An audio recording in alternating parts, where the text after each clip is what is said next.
সম্মানিত ভিউয়ার্স, যারা বর্তমানে সৌদি আরবে আছেন, আমাদের সৌদি প্রবাসী ভাই ও বোনেরা, আপনারা যখন ছুটিতে যাবেন অথবা যে কোনো কারণে আপনারা বাংলাদেশে যাবেন, আপনারা বাংলাদেশে যাওয়ার সময় এয়ারপোর্টের কিছু নিয়ম এবং রুলস, নতুন কিছু রুলস সম্পর্কে আমরা আপনাদের সাথে কিছু তথ্য শেয়ার করব।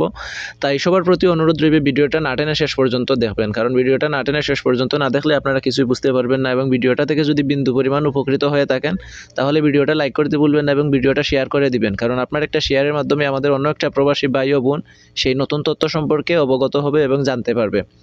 তাই আমরা কথা না বাড়িয়ে চলে যাই মূল ভিডিওতে। Subscribe to my channel. আসসালামু আলাইকুম সম্মানিত ভিউয়ার্স, সবাই কেমন আছেন? আশা করি ভালো আছেন। বরাবরের মতো আমরা নতুন আরেকটি ভিডিও নিয়ে হাজির হলাম। আজকের ভিডিওতে আমরা কথা বলবো, বিশেষ করে আমরা সৌদি আরব থেকে যখন বাংলাদেশে ছুটিতে যাব, শুধুমাত্র দাম্মাম এয়ারপোর্ট ব্যতীত আমরা যতগুলো এয়ারপোর্ট আছে সেই এয়ারপোর্টগুলোয় আমাদের লাগেজ অথবা আমাদের কার্টুন আমরা র্যাপিং করে নিয়ে যেতে পারি বা দাম্মামে নিয়ে যেতে পারতাম। কিন্তু এই কিছুদিন ধরে দাম্মাম এয়ারপোর্টে নতুন একটি রুলস চালু করা হয়েছে, নতুন একটি রুল জারি করা হয়েছে। সেখানে বলা হয়েছে যে যারা দাম্মাম এয়ারপোর্ট হয়ে বাংলাদেশে যাবেন, বিশ্বের যে কোনো দেশে যাবেন, যারা দাম্মাম এয়ারপোর্ট হয়ে বিশ্বের যে কোনো দেশে যাবেন, আপনারা আপনাদের কার্টুন এবং লাগেজ আপনারা র্যাপিং করতে পারবেন না বাহিরে। আপনারা বাধ্যতামূলকভাবে দাম্মাম এয়ারপোর্টের ভিতরে আপনারা র্যাপিং করতে হবে, অন্যথায় আপনারা পড়তে পারেন যে কোনো ঝামেলায় অথবা যে কোনো আইনি জটিলতায়। তো এই যে একটা নিউজ, এই নিউজটা আপনারা এত পরিমাণ শেয়ার করেন যাতে আমাদের বাংলাদেশি ভাই ও বোনেরা সবাই জানতে পারে, কারণ দেখা গেছে একজন প্রবাসী ভাই যখন সে 2 বছর 3 বছর 5 বছর পরে বাংলাদেশে যায়, তখন তার 5 বছরের স্বপ্ন সে সাথে করে নিয়ে যায় কার্টুনের মাধ্যমে। এমত অবস্থায় সে যদি এয়ারপোর্টে যাওয়ার পরে তার সাথে আইনি কোনো জটিলতার সৃষ্টি হয় বা অন্য কোনো কারণে সে আইনি কোনো ঝামেলায় পড়ে, তাহলে সেক্ষেত্রে কিন্তু সেটা আমাদের জন্য খুবই দুঃখজনক এবং ভয়াবহ।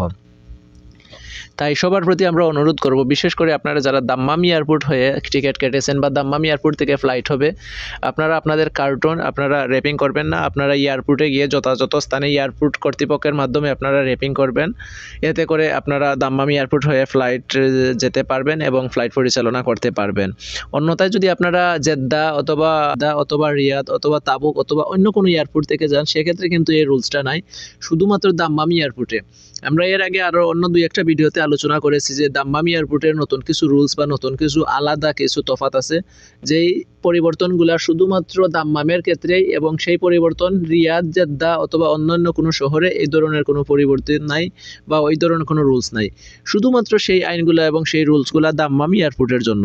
তাই সবার প্রতি অনুরোধ থাকবে, আপনারা দাম্মাম এয়ারপোর্ট হয়ে কোনো দেশে গেলে আপনারা অবশ্যই বাধ্যতামূলকভাবে আপনাদের কার্টুন র্যাপিং এবং আপনাদের যে লাগেজ আছে সেগুলো বাহিরে র্যাপিং করবেন না। আপনারা এয়ারপোর্টে গিয়ে এয়ারপোর্ট কর্তৃপক্ষের মাধ্যমে র্যাপিং করবেন, অন্যথায় আপনারা পড়তে পারেন যে কোনো ঝামেলায়। তো আজকের আপডেটটুকু এই পর্যন্ত ছিল। এই বিষয়টা নিয়ে যদি আপনাদের কোনো প্রশ্ন থাকে আপনারা আমাদের ভিডিওতে কমেন্ট করবেন, আমরা যথাসময়ে আপনাদের প্রশ্নের উত্তর দেওয়ার চেষ্টা করব। এবং পরিশেষে আপনারা এত সময় পর্যন্ত আমাদের পাশে থাকার জন্য সবাইকে অসংখ্য ধন্যবাদ।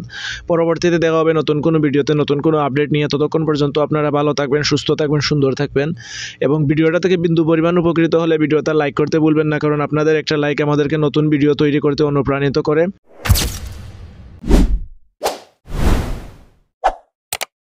Subscribe to my channel.